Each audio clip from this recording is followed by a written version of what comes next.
¿Cuál ha sido nuestra actitud en este momento difícil que estamos pasando en el país? Pregúntese por un momento. Cada uno haga un autoexamen y pregúntese, ¿cómo he reaccionado yo ante esta circunstancia que estamos viviendo en el país? Una de las formas en las cuales podemos detectar cuál es nuestra actitud es prestando atención a la forma en que nos expresamos o las cosas que publicamos en las redes sociales. Lo que nosotros publicamos, lo que nosotros decimos, la manera en que conversamos con otros acerca de lo que está ocurriendo, demostrará cómo estamos reaccionando. Les voy a comentar solamente una confidencia, que ayer cuando estábamos en esa reunión de pastores, me sentí un poquito mal porque uno de los pastores dijo, y voy a comentar lo que él dijo, es que los indios hicieron tal cosa. Yo le escribí por interno, le dije, hermano, indígenas. Entonces esa expresión me hizo sentir mal. ¿Por qué? Porque yo tengo muchos amigos indígenas. Es más, yo siempre voy a predicar a iglesias indígenas y muchos de los hermanos pastores, iglesias indígenas, están ahí en la protesta. Por otro lado, también nosotros conocemos la realidad de nuestros hermanos de Molalillo y nuestros hermanos de Benítez, que son lugares rurales. Entonces ellos han estado obligados a participar en la protesta. Entonces muchos hermanos en Molalillo, aunque no estén de acuerdo, aunque no quieran, han tenido que ir allá a Panzaleo a acompañar en el cierre de la vía. Gracias al Señor no les han obligado a ir a Quito, eso es para los que quieren ir solamente.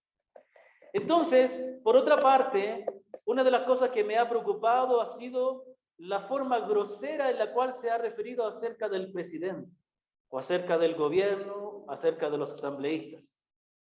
Yo quiero hacer una aclaración. Yo no estoy aquí hoy día para defender un punto de vista político.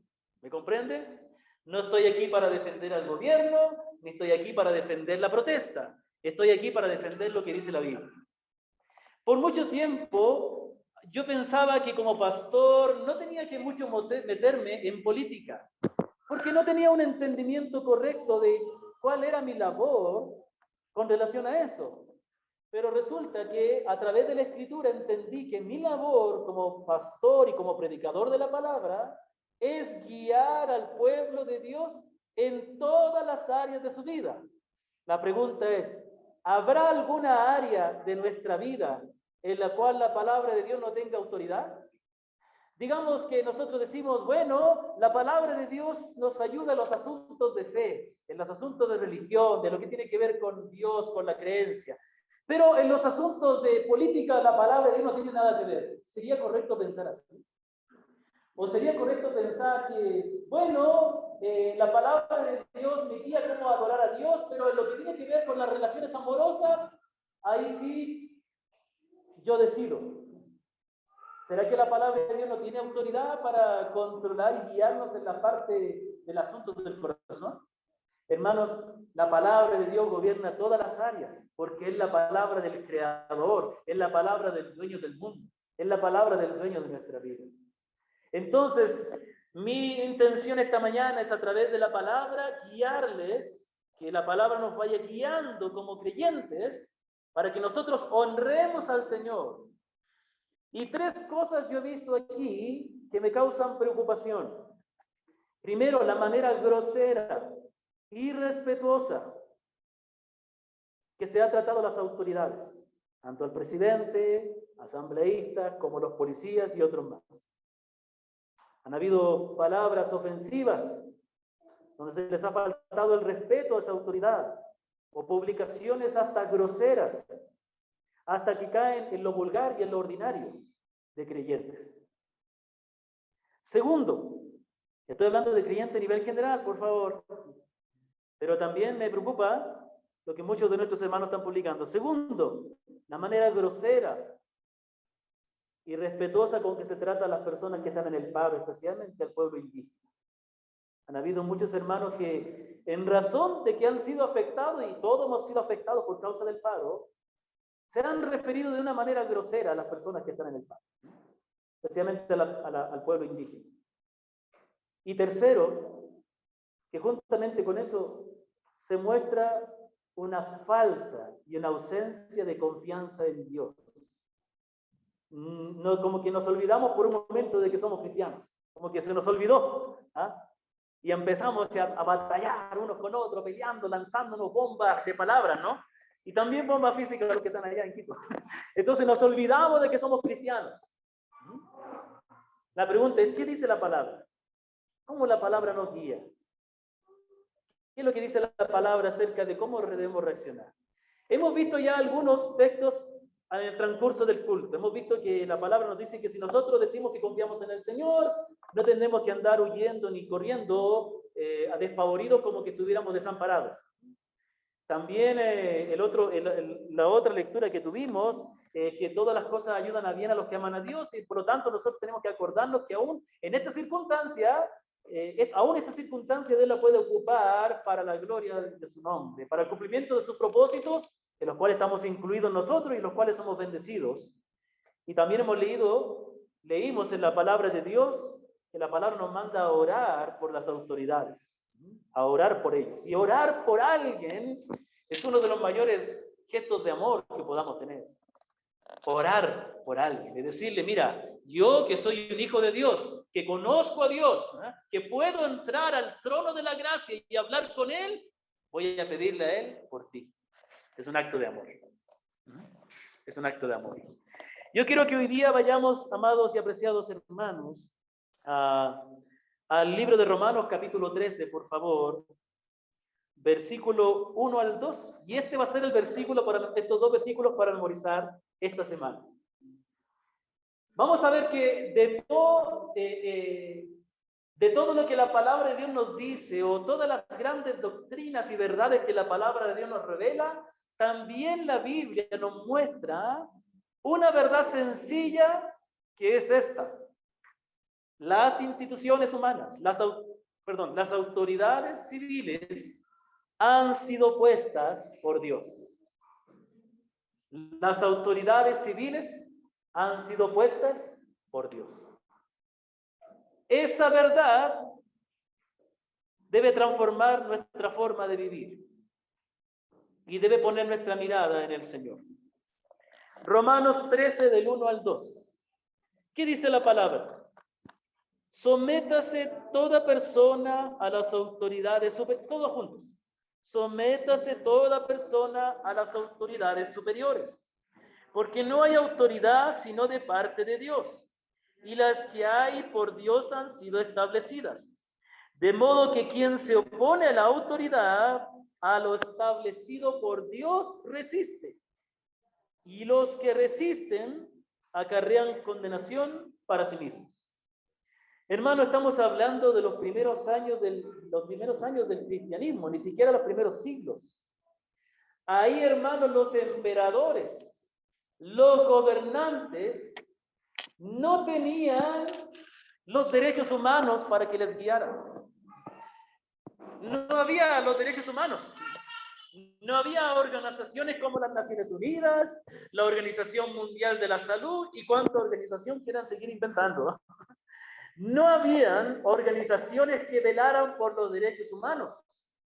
Y los gobernantes eran reyes, eran emperadores, que vivían y se enriquecían de las ganancias que cobraban, de los impuestos que cobraban a las personas, ¿cómo se llama? A los ciudadanos.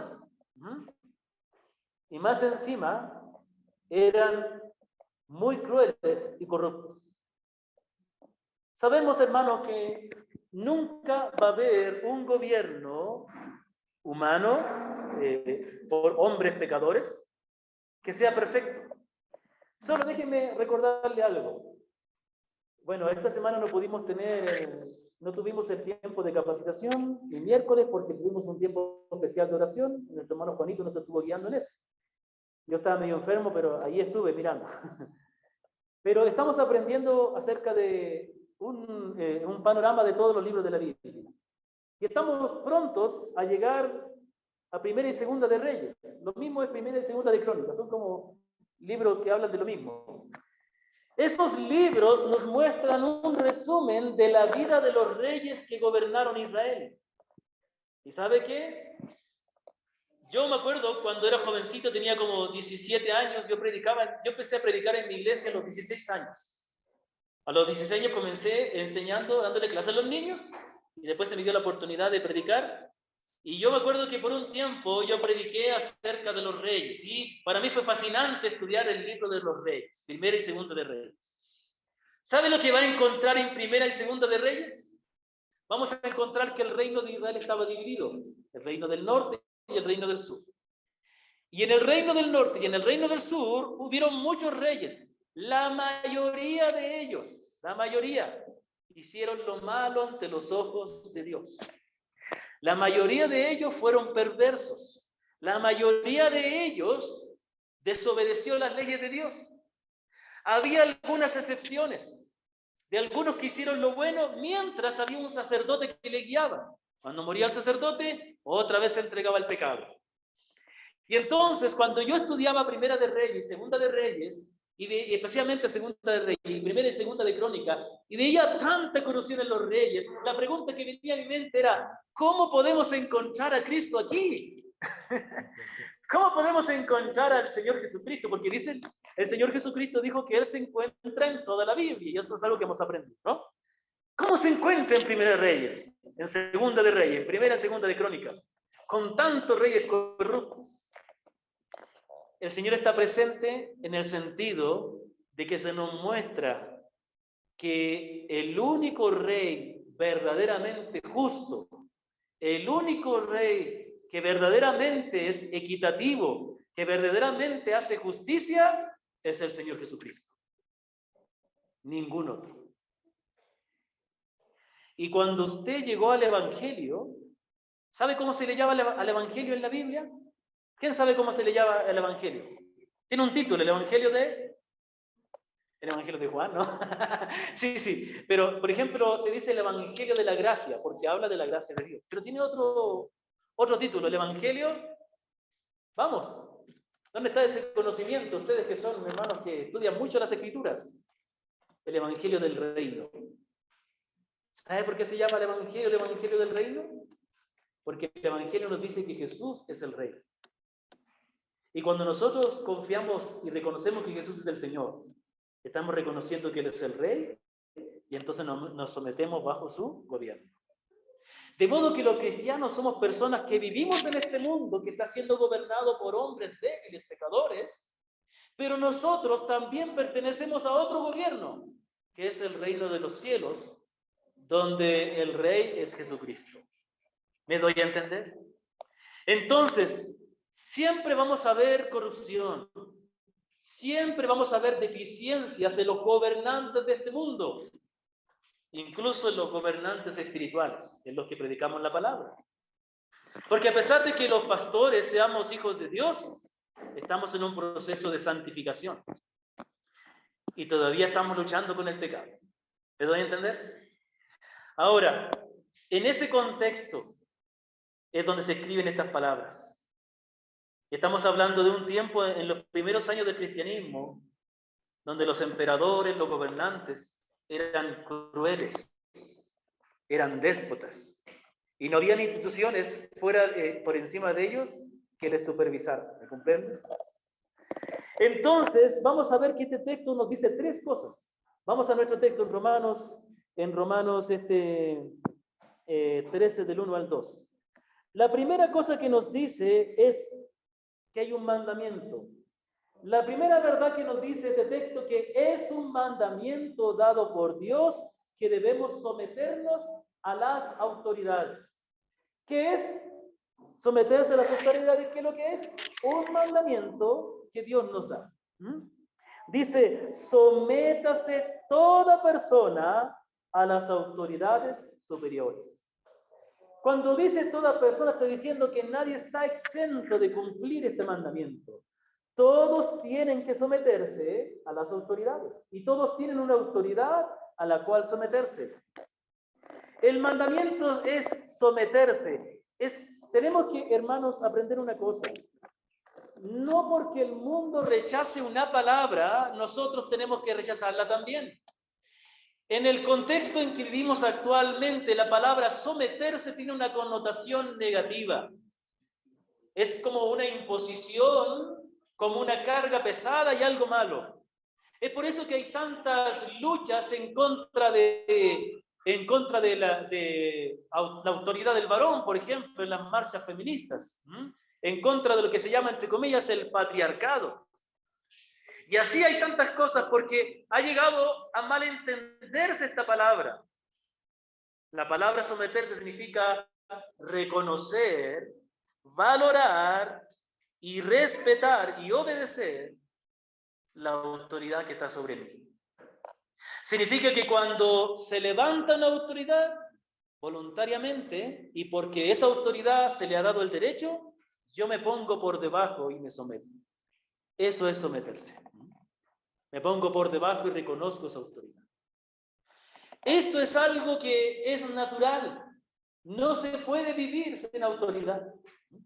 No se puede vivir sin someterse. Todos se someten a algo. Todos se someten a algo. Cuando alguien ingresa en un partido político, se tiene que someter a los principios que ese partido propone y a los dirigentes del partido. Cuando alguien se une al matrimonio, tiene que estar dispuesto a someterse al esposo y también, en cierta medida, el esposo también debe someterse a la esposa porque la palabra también lo dice. Dice que el hombre es la cabeza, pero también dice que el hombre debe respetar a la mujer. Pero obviamente el hombre es el que tiene la mayor autoridad. Entonces, en todo, es natural que haya un orden de autoridad. ¿Y qué debemos hacer ante la autoridad? Someternos. Entonces, es interesante que el someterse a una autoridad superior, como dice la Biblia, no es una opción que nosotros tengamos. No es algo que nosotros debemos decidir hacer o no, sino que es un mandamiento que debemos obedecer. Nosotros debemos someternos a nuestras autoridades.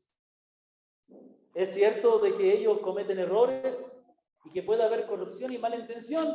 Puede haber, sí, de hecho lo hay. Es muy difícil también ponerse como juez. Podemos ver los resultados, pero conocer las cosas como son es muy complicado, hay que estar ahí, ¿no es cierto? Sin embargo, la palabra nos dice que debemos someternos. Mire, sigamos leyendo un poquito más abajo. Dice, versículo 3, porque los gobernantes no son motivo de temor para los de buena conducta, sino para el que hace el mal. ¿Deseas pues no temer a la autoridad? Haz lo bueno y tendrás elogios de ella, pues es para ti un ministro de Dios, para bien. Pero si hace lo malo, teme, porque no en vano lleva la espada, pues es ministro de Dios, un vengador que castiga al que practica lo malo. Por tanto, es necesario someterse, no solo por razón del castigo, sino también por causa de la conciencia, pues por esto también ustedes pagan impuestos, porque los gobernantes son servidores de Dios, dedicados precisamente a esto. Paguen a todo lo que deban, al que es impuesto, impuesto, al que tributo, tributo, al que temor, temor, y al que honor, honor. Entonces, cuando habla de someterse a la autoridad, habla de obedecer, reconocer, respetar y también pagar los tributos que correspondan. Hermanos, aquí no nos da ninguna condición por la cual nosotros debemos obedecer. Ciertamente que la palabra en otras partes de la Escritura nos dice que la única razón, escúcheme, la única razón por la cual debemos rebelarnos a la autoridad, ¿cuál es? ¿Cuáles son las razones por las cuales debemos rebelarnos a la autoridad? Hay una sola que dice la Biblia. Hay una sola. ¿Saben cuál es? ¿Cuál es? Muy bien. Cuando la autoridad nos quiere obligar a hacer algo que va en contra de la palabra. Es la única. Y tenemos el ejemplo de los apóstoles, cuando las autoridades le dijeron, les prohibimos que hablen en el nombre de Cristo. Y el apóstol Pedro dice, es necesario obedecer a Dios antes que a los hombres. La única excepción que la palabra nos da, por lo cual debemos rebelarnos a la autoridad, es cuando ellos nos quieren obligar a desobedecer la palabra de Dios. O cuando nos quieren obligar a la idolatría, a lo que va en contra de la palabra. Fuera de eso, debemos obedecer, debemos pagar tributo, debemos darle honra, debemos temerle, debemos darle el lugar. Entonces, esto es algo que nosotros debemos entender. Someterse a la autoridad también implica honrar a la autoridad, también implica respetarle, también implica que nosotros debemos tratarle con honor. Dice la palabra en 1 Pedro 2:17, honrad a todos, amad a los hermanos, temed a Dios, honrad al rey. También la palabra nos dice en Tito capítulo 3, versículo 1, recuérdale que se sujeten a los gobernantes y autoridades, que obedezcan, que estén dispuestos a toda buena obra.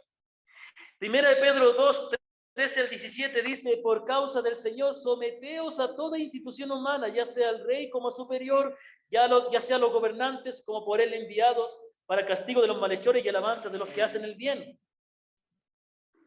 Versículo 17 dice, honrad a todos, amad a los hermanos, temed a Dios, honrad al rey.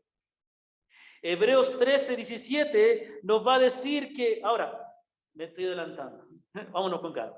¿Cuáles son esas autoridades superiores a las cuales debemos obedecer? Y aquí si nosotros leemos más adelante, en el versículo 3 dice, los gobernantes o magistrados. Es un término también que se utilizaba antiguamente, magistrados. Y habla de todos aquellos que tienen autoridad. El contexto de Romanos nos está hablando de las autoridades civiles.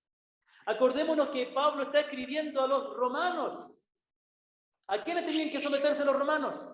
Y casi todo el mundo de esa época. Al emperador romano. Y a todas las autoridades que estaban debajo de él. Esa misma autoridad a la cual Pablo les llama a ellos a someterse, fueron las autoridades que lo llevaron a la cárcel y que después lo decapitaron por predicar la palabra. Y él cree que no sabía eso. Pero él nos manda a someterse. La palabra de Dios nos manda a someternos. También la palabra nos dice que las autoridades que debemos respetar son todas las autoridades, incluidas las civiles, pero también tiene que ver con las autoridades espirituales. La palabra de Dios nos dice, permítame un momentito, en Hebreos 13, 17, obedecer a vuestros pastores y sujetaos a ellos, porque ellos velan por vuestras almas, como quienes han de dar cuenta, para que lo hagan con alegría y no quejándose, porque esto no es provechoso. Entonces tenemos que el mandato de Dios es un mandamiento de Dios obedecer a las autoridades, someternos, respetar. En segundo lugar, nos muestra la razón por la cual debemos obedecer. ¿Por qué debemos obedecer? Y alguien podría decir, ¿y por qué yo debo obedecer a la autoridad? Si es una autoridad corrupta, si es aquí, si es allá, como decía por ahí, asado y cocinado. La razón no es que debemos obedecer por ellos, sino que debemos obedecer por Dios. Miren lo que dice, en la siguiente parte del versículo 1. Porque no hay autoridad sino de parte de Dios. O sea, lo primero que nos dice, que no hay autoridad sino de parte de Dios. Es decir, no hay autoridad que venga por sí misma, sino que por Dios es que existen las autoridades. Y las que hay, por Dios han sido establecidas. Ahora, esto es algo que cuesta entenderlo a veces. Podemos pensar en autoridades muy crueles. Podemos pensar en Adolfo Hitler cuando él se levantó como el líder de toda Alemania en la Segunda Guerra Mundial. La segunda, ¿no es cierto? Sí, la Segunda Guerra Mundial, ¿no? Podemos pensar en Augusto Pinochet. Los que conocen un poco de historia de Chile, y si es que ustedes conocen algunos chilenos de 60, 70 años que están aquí en Ecuador, fue porque escaparon de la dictadura. Y fue un dictador muy cruel, él y todos los que estaban con él al mando. Y he tenido la oportunidad a comienzo de año de leer algunos libros de lo que fue la historia de ese tiempo y hay cosas horribles que ocurrieron. Y entonces nosotros podemos decir, ¿cómo puede ser que Dios haya puesto esa autoridad? Eso es lo que dice la palabra, que Dios pone las autoridades.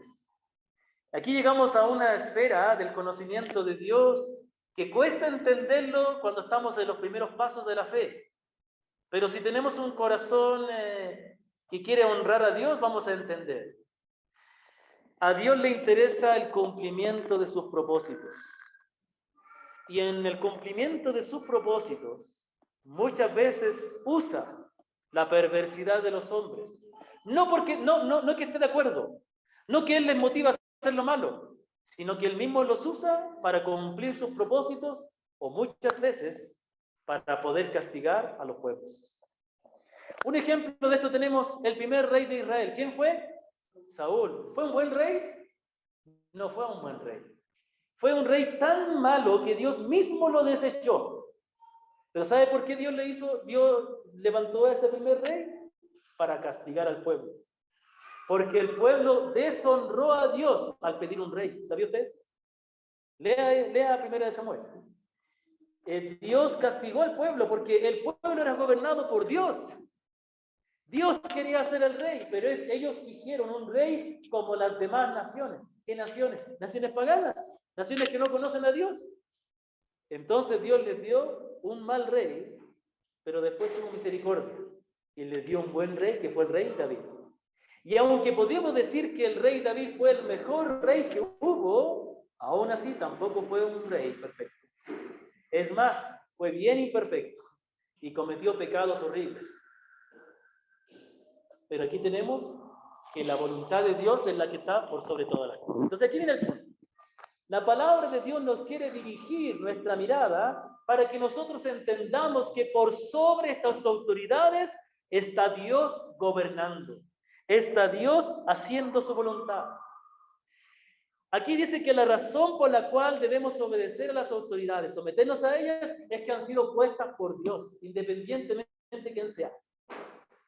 Y esto tiene que ver con que la palabra nos quiere enseñar. Mire, cuando nosotros vemos un mal gobernante, Dios nos quiere enseñar a aprender a poner la mirada en el Señor y decir, voy a someterme porque Dios lo ha puesto. ¿Me comprende? Y con eso estamos demostrando que nuestra confianza está puesta en el Señor y no en el hombre. La palabra nos enseña que es Dios el que pone las autoridades. Vamos al libro de Daniel, si usted quiere acompañarme, si no, puede escuchar. En el capítulo 2 de Daniel, el rey Nabucodonosor tiene un sueño. Bueno, el rey, no estoy seguro si era Nabucodonosor porque hay varios reyes en esa época, pero sí, creo que Nabucodonosor tiene un sueño, pero se le olvida. Y entonces llama a todos los sabios para que le interpreten el sueño.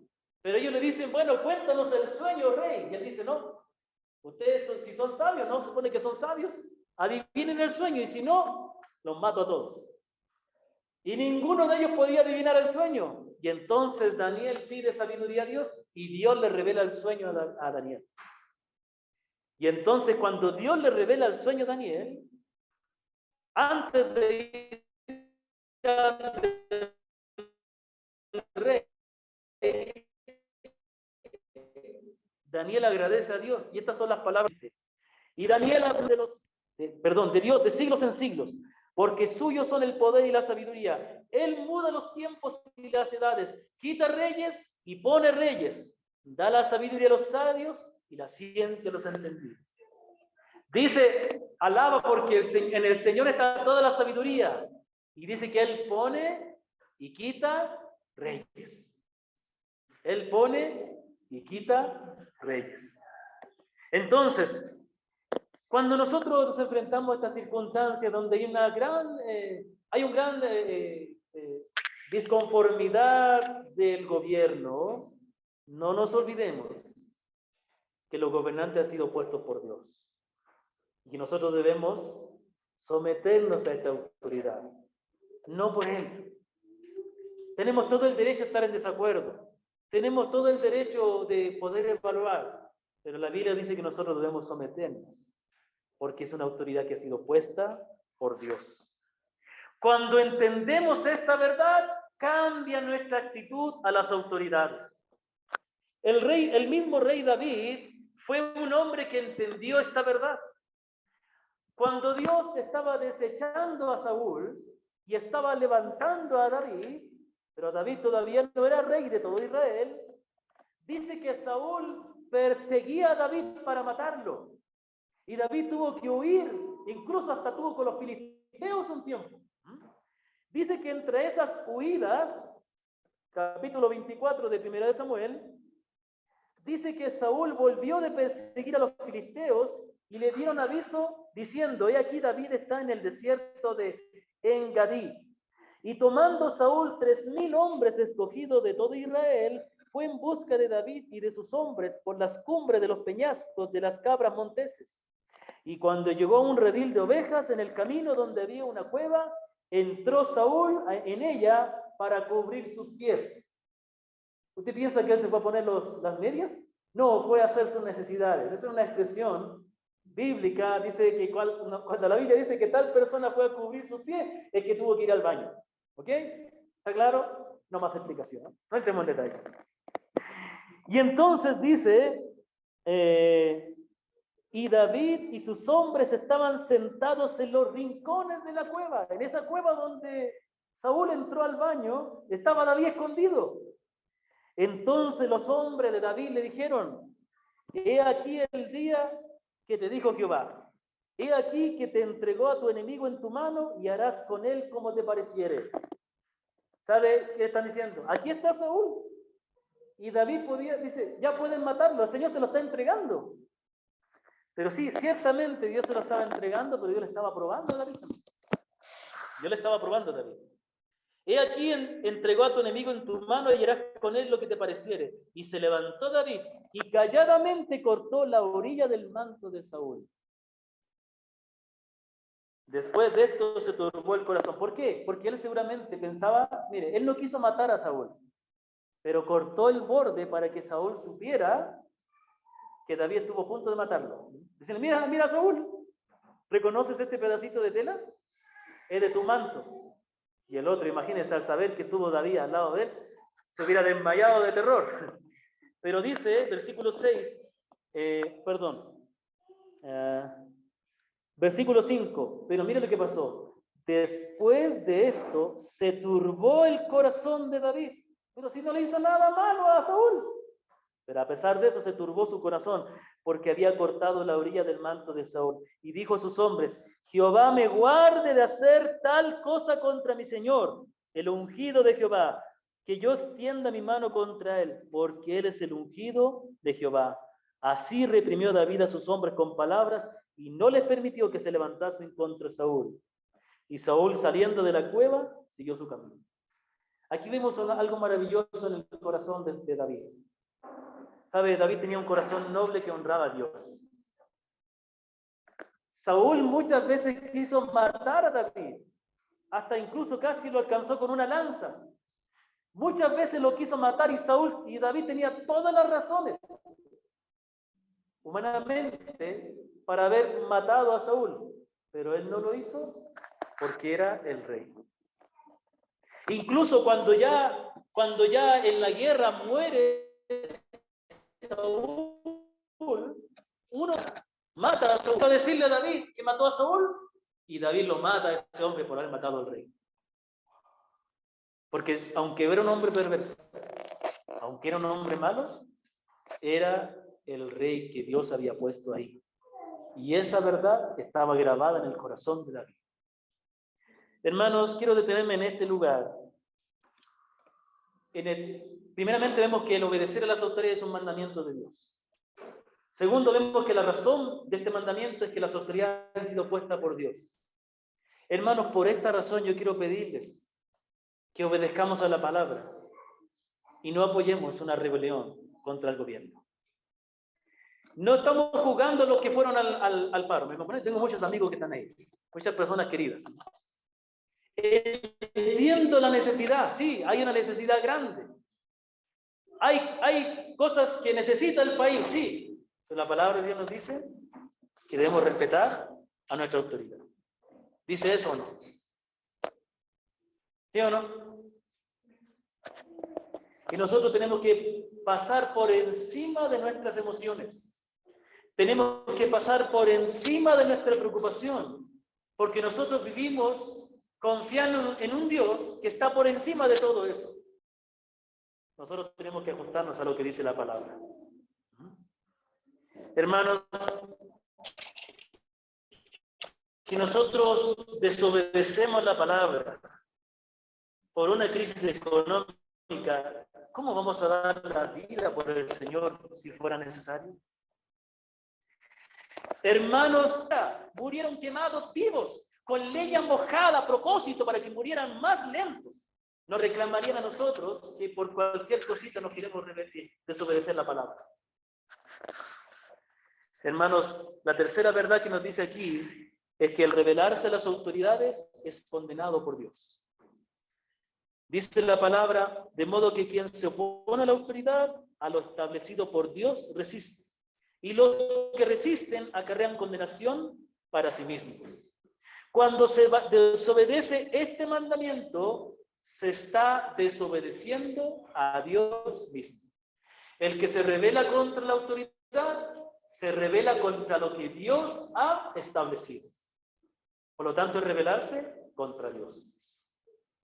El tener una actitud de rebeldía a la autoridad no es una característica de los hijos de Dios, sino que es una característica de los impíos que se pierden o de los falsos cristianos. Leamos Judas, versículo 8.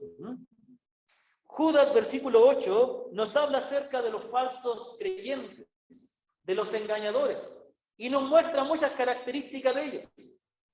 Y en el versículo 8 dice, no obstante, de la misma manera, también estos soñadores mancillan la carne, rechazan la autoridad y blasfeman de las potestades superiores.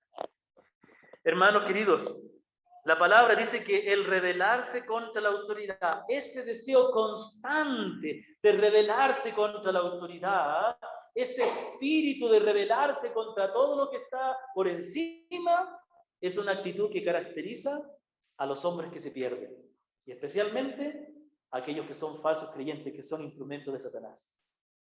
No es una característica del creyente. Alguien podría pensar con todo esto de que los creyentes entonces somos personas ultra pasivas que aceptamos y sufrimos cualquier cosa que venga. En ninguna manera. Acordémonos que no somos personas desamparadas. Somos personas que tenemos a un Dios que nos cuida y que nos bendice. Incluso, mire, un paréntesis. ¿Usted ha leído Apocalipsis? La gente le tiene miedo a Apocalipsis. Yo no le tengo miedo. ¿Sabe por qué?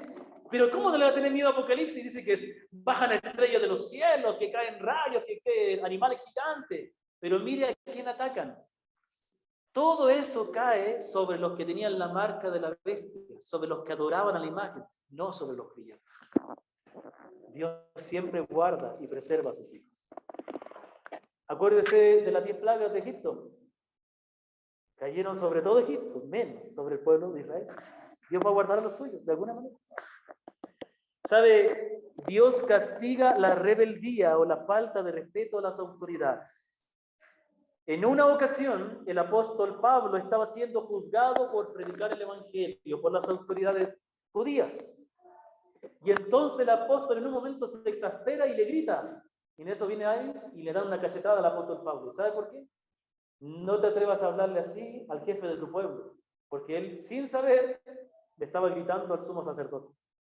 Y en ese momento es interesante, ¿no? Que aunque el apóstol Pablo estaba siendo castigado injustamente, él pide disculpas, porque él dice que él no sabía que estaba hablándole al sumo sacerdote.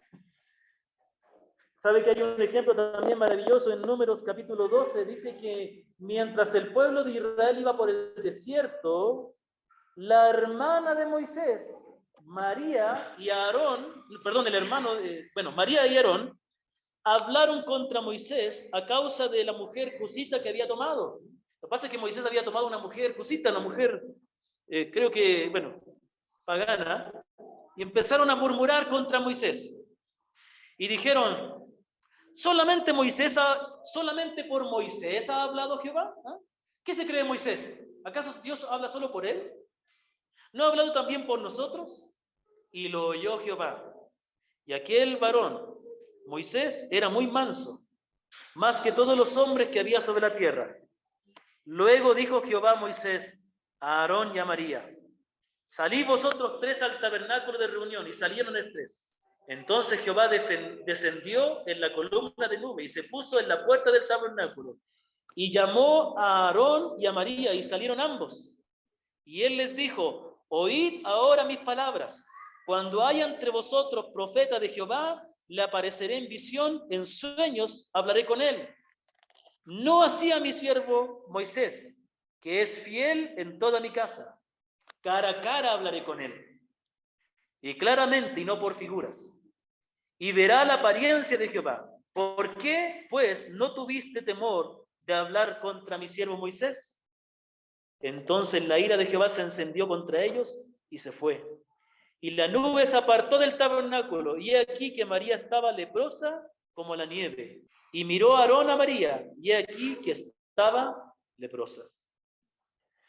Hermanos queridos, la palabra dice que el que se rebela contra la autoridad recibirá condenación.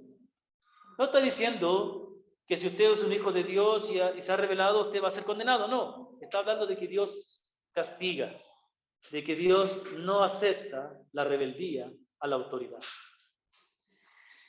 Hermanos, debemos obedecer esta palabra, porque somos personas que no dependemos de los hombres. No dependemos de los hombres para nuestro bienestar, sino que dependemos de Dios. Quiero terminar animándole a que obedezca este mandamiento teniendo en cuenta la grandeza de Dios. Esta grandeza está expresada en las palabras del rey Nabucodonosor, que cuando se enorgulleció, Dios lo humilló y él por un tiempo estuvo como un animal. Pero después Dios obró en su corazón y se arrepintió Nabucodonosor, y ahí él reconoce la grandeza de Dios. Miren lo que dijo Nabucodonosor, el que era el mayor rey de su época en ese tiempo. Y él dice: mas al fin del tiempo yo, Nabucodonosor, alcé mis ojos al cielo y mi corazón me fue de vuelta. Y bendije al Altísimo, y alabé y glorifiqué al que vive para siempre, cuyo dominio es sempiterno y su reino por todas las edades. Todos los habitantes de la tierra son considerados como nada, y él hace según su voluntad en el ejército del cielo y en los habitantes de la tierra. Y no hay quien detenga su mano y le diga: ¿qué haces? Hermanos, ante esta situación debemos orar, debemos respetar la autoridad y debemos descansar en la grandeza del Señor. Quiero animarle, decirles que, hermanos, somos los únicos, los creyentes somos los únicos que podemos reaccionar bien ante esto, porque somos los únicos que no dependemos de los hombres para vivir. ¿Me comprenden? Somos los únicos que no dependemos, sí. Trabajamos y tenemos que vender, tenemos que trabajar y dependemos de los ingresos que todo, entre todos hacemos, ¿no es cierto? Pero es Dios el que está por sobre todo. Y Dios gobierna a todo el mundo, pero nosotros somos su iglesia, nosotros somos su esposa. ¿Me comprende? Pensemos por un momento en las esposas que hay aquí. Yo sé que hay esposas que trabajan. Yo creo que, si no todas, creo que todas las esposas trabajan, ¿no es cierto? Pero generalmente, ¿no? Generalmente la esposa depende del esposo. Antes era más así, ¿no? Antes era el esposo el que trabajaba. La mujer no tenía que preocuparse. Si había escasez, el esposo se encarga, ¿no es cierto? Y eso es lo que queremos los esposos, ¿no es cierto? Que nuestros esposos estén tranquilos. Yo me encargo, mi amor. Y los hombres, como sea, nos esforzamos, ¿no es cierto? Algunos tienen que viajar hasta en la noche para ir al trabajo, ¿no es cierto? Para que lo dejen pasar. Otros tienen que irte caminando y todo. Asimismo, nosotros somos la esposa de Cristo. Él no va a desamparar a su esposa. Él no la va a dejar sola, ¿me comprende? Nosotros tenemos que ser luz. Quiero terminar con unas palabras, pero quiero dar una explicación para que no me malinterpreten, ¿ya? Tengo unas palabras muy hermosas que quiero compartirles, pero son de San Francisco de Asís. Alguien se me asusta. No, tranquilos, tranquilos. La Iglesia Católica como institución se ha apartado de la verdad, pero estoy seguro que hay muchas personas, aún ahí, que a lo mejor verdaderamente conocen al Señor. Y a mí me impresionó hace un tiempo atrás, cuando leí la biografía de San Francisco de Asís, que él estaba en el sistema de la Iglesia Católica, pero hay muchas cosas en su vida que son un fiel reflejo del Señor Jesucristo. Y él escribió estas palabras hermosas que yo quiero que usted escuche atentamente, a lo mejor usted ya lo conoce. Se llama La oración por la paz de San Francisco de Asís. Dice así. Voy a tratar de no emocionar, son palabras muy hermosas. Dice: oh Señor, hazme un instrumento de tu paz. Donde hay odio, que lleve yo el amor. Donde hay ofensa, que lleve yo el perdón. Donde haya discordia, que lleve yo la unión. Donde haya duda, que lleve yo la fe. Donde haya error, que lleve yo la verdad. Donde haya desesperación, que yo lleve la alegría. Donde haya tinieblas, que lleve yo la luz. Oh Maestro, haced que yo busque tanto ser, que yo no busque tanto ser consolado, sino consolar. Que no busque ser comprendido, sino comprender. Ser amado como amar. Porque es dando que se recibe, perdonando que se es perdonado, muriendo que se resucita a la vida eterna. Amén. Hermosas estas palabras, ¿no? Y reflejan el don de alguien que realmente entiende que nosotros no estamos en este mundo, estamos para renunciar a todo y vivir para Cristo. Estamos para dar, estamos para ayudar, estamos para servir. Preocupémonos de qué manera en esta crisis nosotros podemos servir a nuestro prójimo. Independientemente, su bando, de qué manera podemos ayudar. ¿De qué manera podemos nosotros ser de bendición a este pueblo que no conoce a Dios y por eso está tan perturbado? Mas nosotros estamos con un Dios todopoderoso que va por encima de nosotros. Tenemos a Cristo que entregó su vida por nosotros y que resucitó.